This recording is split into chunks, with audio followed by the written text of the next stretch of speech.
everybody, welcome. Episode 4, Displacement Basement, back again with you. Today we have some news. I want to get to the AEW Power Rankings, and of course I'm going to finish this episode up with my review and synopsis of NXT.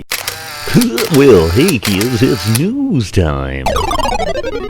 Alright folks, we have a few news items today to get to. Fightful.com, they are actually saying that they have learned that there was an Eddie Kingston mention of Rey Mysterio in his promo where he was talking to Butcher the Blade and Phoenix and Pentagon. Well, apparently there was a reference in there to Rey Mysterio, and that had to be edited out by AEW. So I'm not sure what that's supposed to say, but let's see. Also, PW Insider is claiming that the Hillsborough County Court ruled that they're gonna hold privacy of Sonya Deville's court case. They're gonna hold that information away from the media. They're gonna allow that to be in court, but not disclosed to the public. I'm fine with that. I think, her situation has been hard enough. I don't think we or anybody else should be doing anything to make this worse. By reports, it seems as if a motion was also filed requesting confidentiality for the victims. The motion revealed that DeVille received additional online threats. So that's terrible. Please, we've got to be better.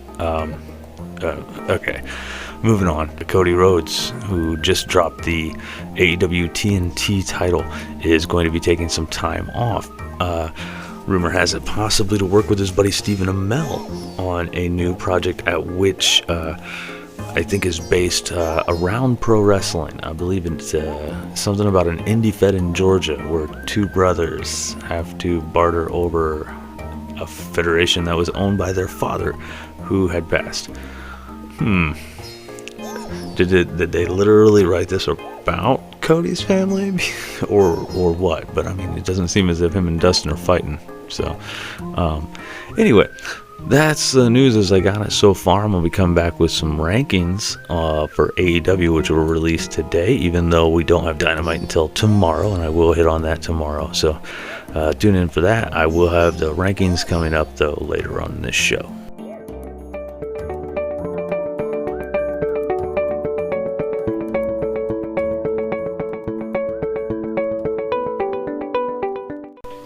For the AEW Men's Division, our champion, Jon Moxley. At number 1 contender, it is MJF at 8-0. Lance Archer at 12-1 comes in second place. Third place, Cody, 18-2 on the year. Number 4 is Brian Cage with 6-1, and Scorpio Sky rounds out the top 5 with a 7-2 record.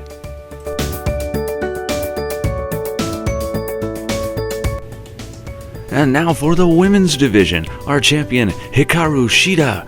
Number 1 contender Nyla Rose at an 8-2 record. Number 2 Big Swole sitting at 6-3. Number 3 Penelope Ford at 7-4. Number 4 Abaddon with a 4-1 record. And number 5 Britt Baker sitting at 4-4. Soon to return.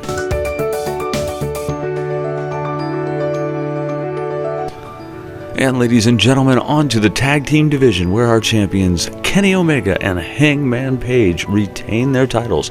Number 1 contender FTR 6-0. Number 2 is the Best Friends at 14-4. The Young Bucks come in at number 3 with a 6-2 record. The Natural Nightmares at 6-1. And finally the Dark Order at 8-2.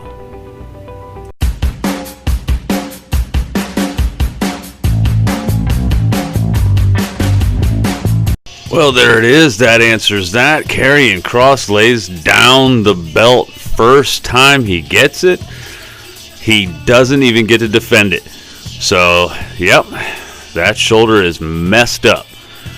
Well, there it is. We got new tag team champions.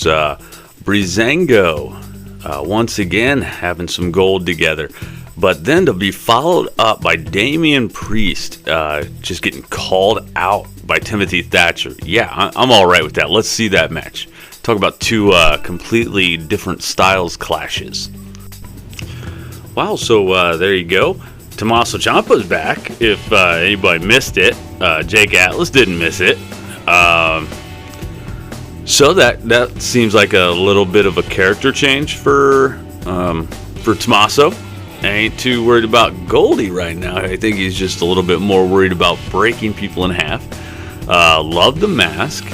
That's a really cool throwback to his indie days. I want to say, the Psycho Killer days, but, he's in WWE now, so they'll be like, passive driller. They got to PG that stuff. But anyway, that was a very cool aggressive side of him that not used to seeing too much since Karrion Kross kind of just took him out of TV for a while. Either way, good for that return, and not as good for Jake Atlas, internet darling and indie darling, but not so faring well against Tommaso Ciampa. And after that, how about Tommaso's little buddy, Mrs. Gargano herself, Candice LeRae, saying that Tegan Knox needs to do the Gargano way, and if she doesn't, then it's her problem, and they went separate ways. So I guess they're gonna have to, fight or I don't know, unfriend each other on social media. I don't know what they're gonna do, but there's a lot of talk. Not a lot of wrestling matches going on with that feud. So let's hope they actually do something with that. Well, there you go. That answers that. Austin Theory is still with the company, or at least he's got the old boot to Wednesday nights. What does this, have in store for Seth Rollins and his faction? Is he a permanent Wednesday departure? Is he also in a similar, as to what I said a couple days ago, a Velveteen Dream situation where perhaps he's getting preferential treatment, and instead of actually getting held responsible for the things that may or may not have been accused of him, I don't know. Like I said, that was internet speculation. That's why he's been missing. It was not an injury. It was an unknown suspension of some sort. Yet it was not a wellness policy, so it wasn't a drug thing. So just makes a lot of people out there believe that it must have been something in the Speak Out movement or something to that effect, like what we saw in the Velveteen Dream situation, that obviously, the accusers have their story out there, and they're saying that Triple H just brushed that one right under the rug. So is this a similar situation for Austin Theory? Well, he's there. I guess he's still got a job. Wow. So there you have it. We're going to have a fatal four-way. 4 ex-champions. Of course, Finn Balor, Johnny Gargano, Tommaso Ciampa, and Adam Cole, baby. Bang. It's too bad they couldn't throw in Pat McAfee just for shits and gigs, right? That would have been great.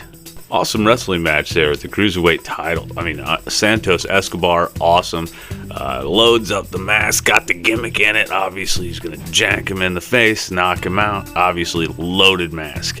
So, yeah, there goes Isaiah Swerve Scott. His chance is not going to happen tonight. But, hey, there's a little twist. Probably a 3-on-3 for next week involving Breezango. Yeah, we'll look forward to that, right? Man, I have been watching Johnny Gargano cut promos since he was in PWO out of Cleveland, and he's just really good at it. 60-minute Iron Man match with those 4. Are you kidding me? That's ridiculous. And I'm absolutely locked in on that. That's going to be a great match. So there's the Undisputed Era. Showing some cracks in the foundation there. What's up, Kyle O'Reilly? After getting the defeat of Drake Maverick, and then Killian Dane comes out, they're going to try to make it look as if Killian Dane and Drake Maverick got something going on. Then all of a sudden, Killian Dane decides, I'm going to take your head off because, I don't need no friends. You separated me from all the friends I had, so now I'm just going to be like hairy and mean. So that happened. But I'm more worried about this Undisputed Era breakup before they even hit main roster. Wow, so that was a great match, ladies. Rhea Ripley with Io Shirai against Mercedes Martinez. No, she just joined the match later. But Raquel Gonzalez and Dakota Kai. It was just awesome. I'm loving that little faction that they've got going on there. So I want to see more of this. All right, there you go, folks. Episode 4 in the books. I mean, jeez. It seems like it's gone so fast. That was the NXT review along with a little bit of news, notes in the front. Whoever is doing the stuff with Sonya Deville, please stop it. You're a terrible person. Just whoever's doing that, just stop. Be better. Everybody, take care of yourselves out there. This is not a time where we need to start being that petty. Let's start fixing this. Have a great night, everybody. Thanks for joining me once again. I'll be on tomorrow. Let's see if we can grow this a little bit. Like, share, subscribe. You know the routine. Thank you so much.